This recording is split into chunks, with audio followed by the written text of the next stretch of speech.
Lagi pong may lumalapit pa rin na, Senator, nabigyan yung gantong kaibigan namin pero kami wala, di ba? And this was during the COVID response.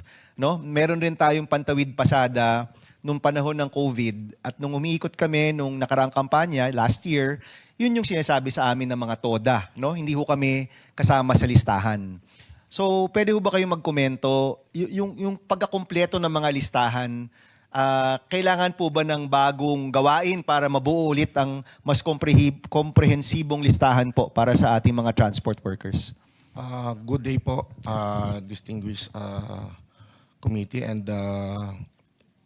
Mr. Chair. Kahapon po, doon pa lang sa ayuda, meron naman po kaming nakuha sama ng loob. Pinapila po maghapon, mainit, gutom, walang tubig, walang maupuan. Meron naman isang tent para doon sa mga senior siguro. Sila na din po nagsabi, 21% lang ang nakatanggap doon sa total na sinubmit. Sa members po namin, sa kabuuan, 8% lang ang nakakuha. Meron pang mga ruta, doon sa ruta namin, 60 na drivers po ang sinubmit namin pero kahit isa wala pong nakatanggap o wala doon sa listahan. Sir, sa jeep kayo, no? Sa jeepney po at UV Express. Pati UV Express. TNBS po. Okay. Ang Manibela, matagal na hong grupo kayo. Tama Matagal na po. Yung mga tinatawag na listahan, meron po ba ang mga ahensya ng listahan ng inyong mga miyembro? Ang binibigay po namin na listahan dati, ang nagbabase po ang LTFRB per plate number. So doon po nagbabase kung ilan yung bilang ng sasakyan na meron kami na naka-enroll o active sa LTFRB. So yun po dapat yung nabibigyan. Pero this time, ang pinasubmit po sa amin yung pangalan po ng driver. So nag-comply naman kami. Mas maganda ho yun, di ba? Kasi per plate, sometimes dalawa yung driver po dyan o tatlo, di ba? Tama po kayo. So kung yung per name, mas maganda po yun, di ba? Tama po kayo. Okay. So ang nangyari po, wala kaming nakuhang ayuda. Kung meron man, iilan lang. So matagal na naming sinasuggest po sa kanila na fleet card ang ibigay ninyo sa amin. Mas madali siyang gamitin. Hindi na ho kami pipila doon sa mga ayuda na to na lahat madidisrupt yung services natin sa mga mananakay. Yung araw na namamasada kayo, nawawala rin. Maghapon din ho kaming nakapila. So kaltas na po kaagad yun. Kung kikita ho sana kami today ng 1,500 pesos na paghahatian po ng driver at operator, nawala din po yun. So magkano na lang ho ang natira doon sa 5,000 pesos? Hindi po ba? Kaya ho, matagal na naming sinasabi, bakit ayaw po gawin ng Land Bank, ng LTFRB, yung ganitong sistema para kahit ilan at sino man yung sumampa doon sa sasakyan, kahit anong klaseng sasakyan, basta intended yung fleet card doon sa plate number na yon, mapapakinabangan. At para siyang coupon na automatic may discount po kada karga po namin. Hindi na, mas malaki po yung madi-discount at pakinabang po nito sa amin at hindi nag-aaway na pumipila. Bakit kami wala? Nag-submit naman kami ng listahan. On a daily basis, ngayon po, 1,500 to 1,600. Ang nawawala po sa amin, 100 to 120% ang itinaas ng krudo. So dati, kung nagkukonsume kami sa average na 30 liters per day na 53 to 55 pesos, ang kinukonsumo po namin ay 1,200 to 1,400, mahigit 3,000 na po ngayon. Yun ang nawawalang kita at ang tanong po namin, kanino at saan po namin ito babawiin itong mga losses na ito? Dalawa lang naman po yan Sir Mar. Either magtaas ng fare or may suporta sa inyo. Now, ayaw nilang, siyempre yung pagtaas ng fare, marami pong matatamaan. Now, kung ayaw gawin yan ng gobyerno, dapat may suporta po sa inyo. No? Napakasimple, di ba? So, una kong tanong, I know I've run out of time. Nung COVID ho, di ba may fleet card naman nung panahon ng COVID? Tawid pasada card po yung ibinibigay sa amin. Iba ba pero yun? nawi-withdraw po siya.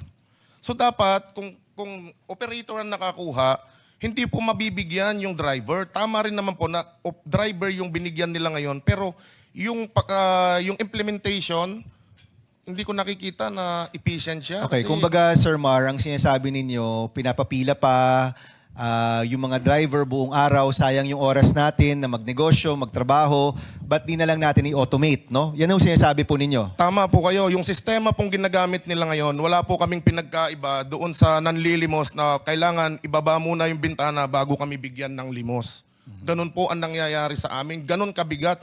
Kami yung direktang pumasan ng bigat. Meron na po ba rito sa session hall na to na kayang pasanin yung losses na 1,500 pesos Per a day? 45 to 50,000 pesos on a monthly basis. Meron po ba rito na pwedeng magsakripisyo sa atin noon? Wala. Mamang tsuper lang po ang nakakapagsakripisyo niyan. Okay. Sir Mar, tatanungin ko lang ang DSWD. Ito pong, alam naman ho natin, no, na pag-uusapan natin ang transport workers, sila ang pinakaunang natatamaan dito. Agricultural workers, MSMEs, susunod-sunod po yan, no? Pero sila po yung pinakauna. Ito pong request nila ay sana mas efficient, mas diretso, no? Yung tulong. Iba pang usapan yung kung magkano. Kasi yung binibigay natin, hindi rin naman yan nagmamatch dun sa losses nila. Diba? Mas maliit yan sa kanilang nawalang income. But I just want to ask this question as my final question. Yung sinasabi po nila, kasi sa palagi ko po, hindi naman to one time eh. Ang expectation natin, this will last 3 to 6 months or more. Kahit matigil yung gera tomorrow, bukas, yung taas ng presyo, nandyan pa rin yan ng ilang buwan eh. So kailangan natin silang matulungan. Ito pong pag-automate or pagkaroon ng fleet card, pwede po ba itong gawin para hindi na po sila kailangan pumila para sa ayuda, mabibigay po yung tulong. At the same time, kung magkano yung nabibigay, na ma-manage nyo rin po. Is that in the plans of DSWD? Your Honor, gusto lang po namin sanang malaman kung ano yung tinutukoy niyang ayuda. Kasi as you know, dalawa po kami nagbigay ng ayuda. Kami po sa DSWD, cash relief assistance po ang binigay namin. At diretso po yun sa mga drivers.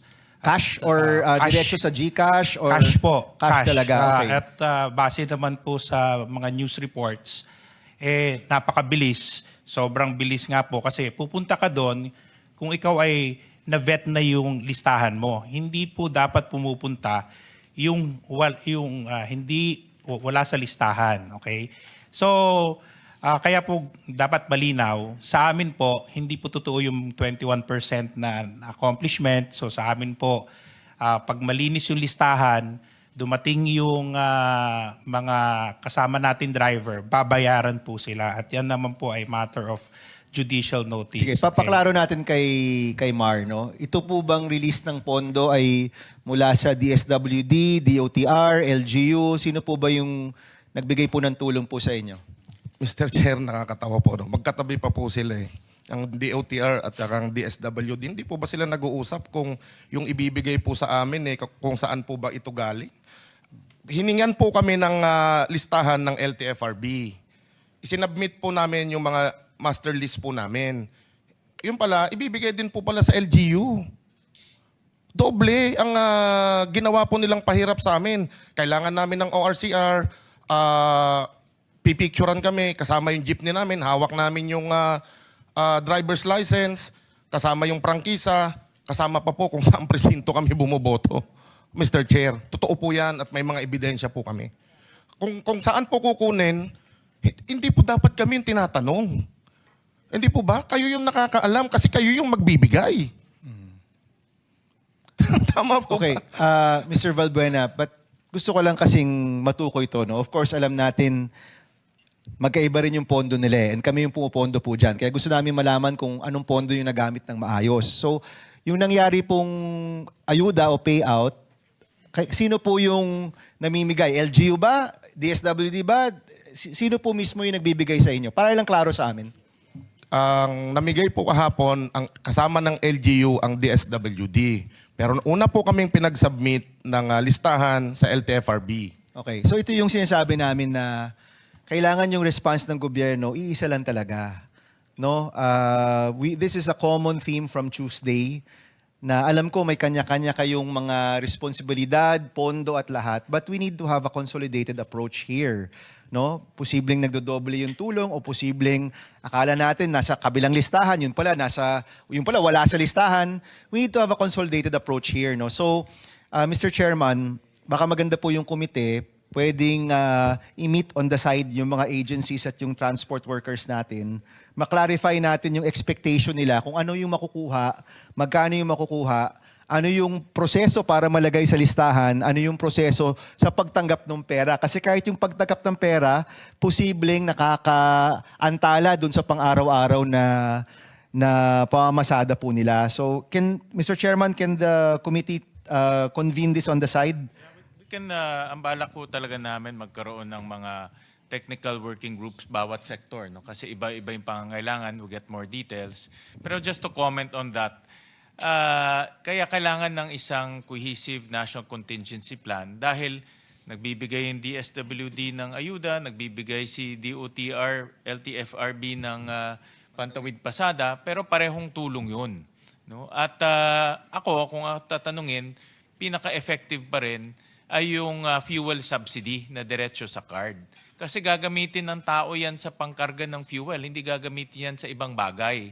Yung cash nakakatulong pero di natin alam kung saan gagastusin. Unlike yung fuel subsidy, diretso na. At yan ang ginagawa na matagal na, ilang dekada na nating ginagawa yan. No? So, but we'll pursue that later on. Go ahead, Mr. Valbuena. Opo, meron pong 2.5 billion pesos ang DOTR na para sa fuel subsidy. Tama rin po si ASEC o USEC ng DSWD. Alin po doon ang pinagkuhanan po natin? So gusto rin namin malinawan kung makakakuha pa po ba kami sa DOTR doon sa 2.5 billion o doon sa AIC. So ano po ito? Kaya po kami nagtatanong. Kaya nga dapat ano talaga yan ay nag-usap yung gobyerno, no. At yung pantawid pasada nakadesenyo talaga yan, even yung special provision para sa fuel subsidy, no. At yan ang mas magandang mekanismo dahil diretso yan doon sa fuel card, no. So with that, Senator Lauren, you have 10 minutes. Thank you, Mr. Chair. Salamat, Mr.